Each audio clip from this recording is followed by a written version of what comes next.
फलाना ठाउँबाट यो छुर्पी ल्याएको कस्तो नमिठो चपाउनै नसकिने रबड चपाएको हो कि छुर्पी चपाएको हो भन्नु हुनेहरूलाई चाहिँ यो भिडियो है त। अनि सस्तो पायो भनेर जताततै किनेर हुन्छ त नि, सामान पनि चिन्नु पर्यो। सामान कस्तो हुन्छ त फेरि, ओरिजिनल छुर्पी चाहिँ कस्तो हो त भन्दाखेरि यहाँ आउनुहोस् म देखाउँछु तपाईँलाई। ल यस्तो हुनुपर्छ छुर्पी चाहिँ, मान्छेले खाने छुर्पी चाहिँ यस्तो हुनुपर्छ है, यतिको यसरी यसरी हेर्नु। बजारमा तपाईँले दुई थरीको छुर्पी पाउनुहुनेछ।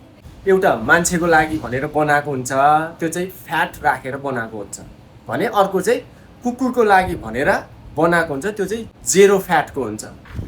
यो मैले तपाईँलाई देखाइरहेको चाहिँ याकको हो होइन, याकको भन्दा नि चौरीको।